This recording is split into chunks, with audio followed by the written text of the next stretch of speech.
Olá, boa tarde a todos e a todas, enfim. Espero que vocês me escutem bem daí. Enfim, eu queria agradecer, então, mais uma vez o convite da Região Lat, e queria agradecer mais uma vez o apoio técnico e logístico dos nossos colegas e, como já não é, digamos assim, extraordinário, a companhia do Gustavo, que é sempre, enfim, muito agradável. Então, dando continuidade a esses temas que o Gustavo pontuou, eu queria chamar a atenção para uma tentativa de aplicar algumas dessas ideias, alguns desses conceitos, em relação a uma pesquisa específica, enfim, que é uma discussão particular que eu tento fazer sobre a maneira pela qual um tipo específico de mídia audiovisual, o streaming, enfim, essa coisa que tem tomado cada vez mais importância para a gente contemporaneamente, que tem se afirmado através de variados caminhos como algo efetivamente relevante, como ele se constitui.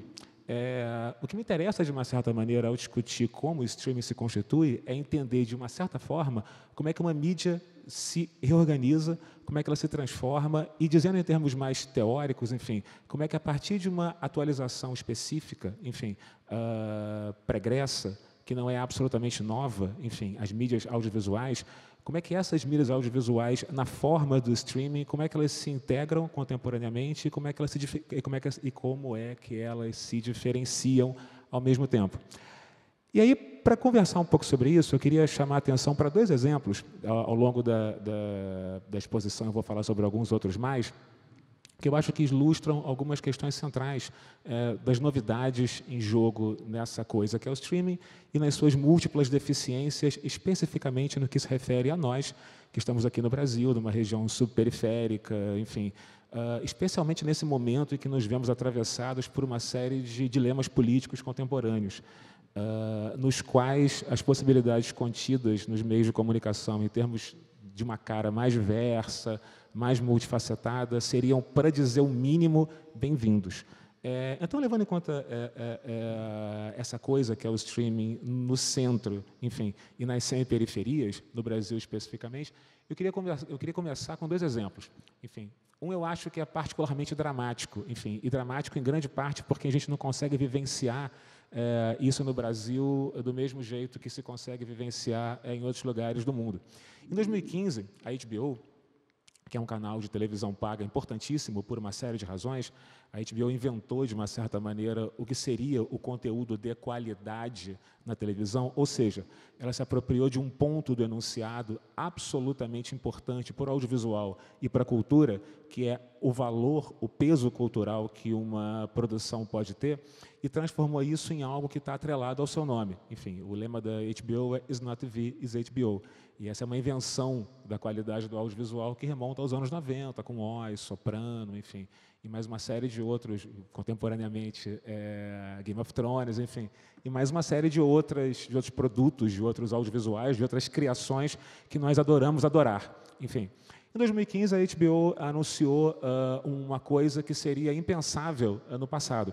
Ela anunciou um serviço de audiovisual, que não é meramente um serviço de audiovisual, é um aplicativo, ou seja, é um serviço de audiovisual que se tem acesso não através de uma emissora de televisão, que vem num pacote TV a cabo, mas um aplicativo, ou seja, alguma coisa que roda no tablet, roda no smartphone, depende das redes de fibra ótica, que cada vez mais estão por aí, enfim, que torna possível que se assista os arquivos da HBO, os acervos da HBO, e não só os acervos, mas também o canal em fluxo, sem que seja necessário a assinatura a um pacote de TV a cabo.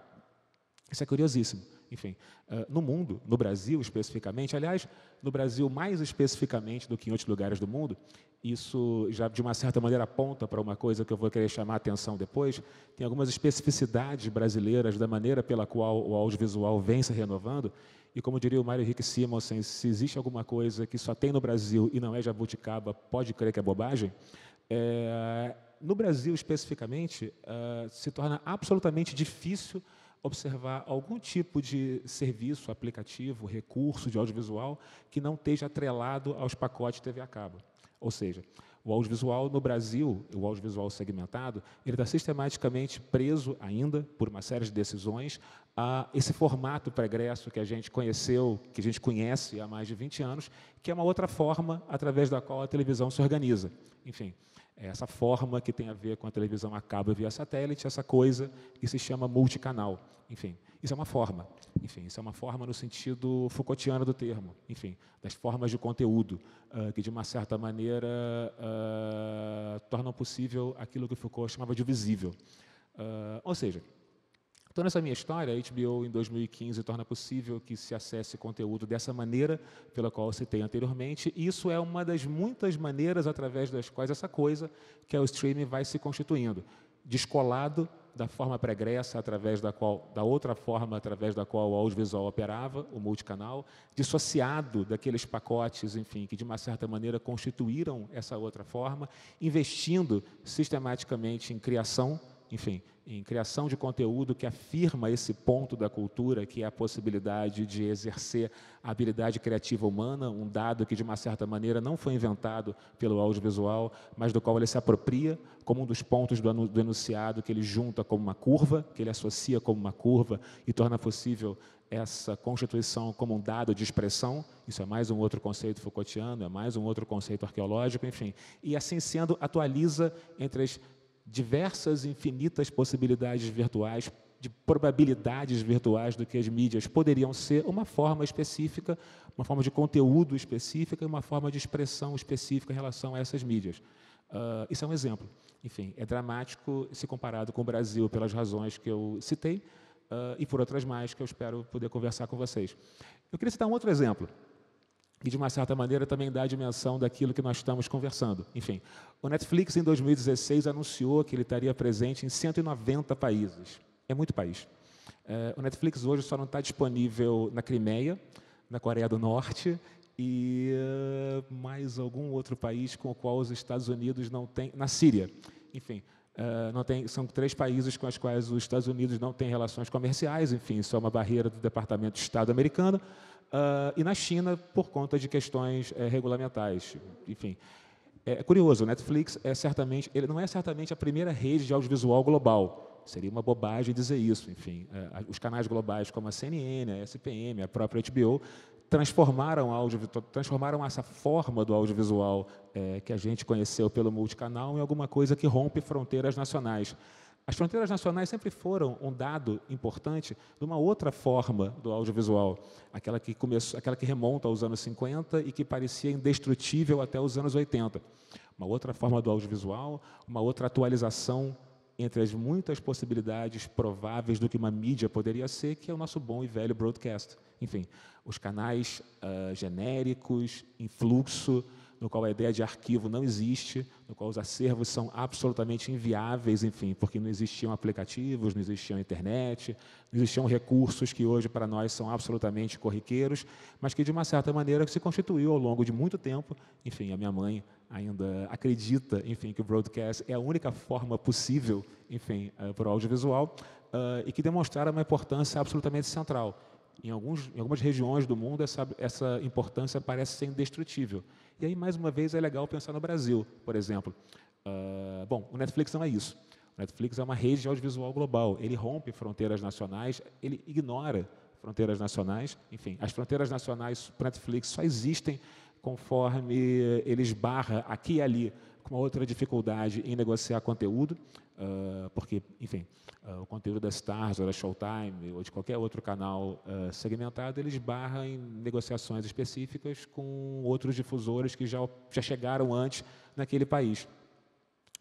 Mas o Netflix se constitui através dessa rede global, em grande parte por conta da sua capacidade, como a HBO fez no passado, de produzir conteúdo próprio. Ou seja, mais uma vez, reafirmando um outro ponto do enunciado, essa coisa que tem a ver com a possibilidade criativa, que, em última análise, é alguma coisa que remonta aos valores modernos fundamentais.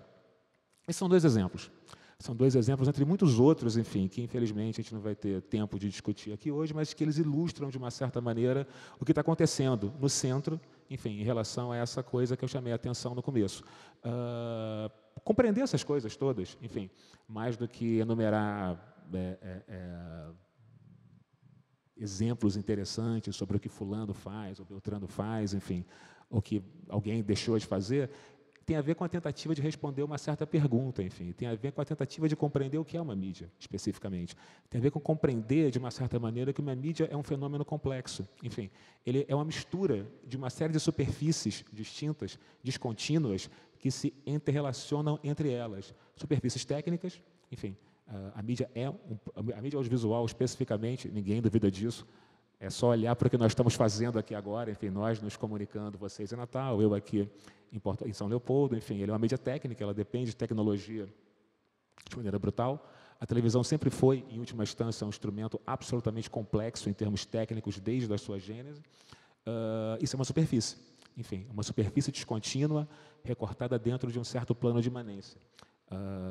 Também depende de uma dimensão produtiva, ou seja, a mídia está inserida dentro de uma organização capitalista da sociedade contemporânea, por um lado, enfim.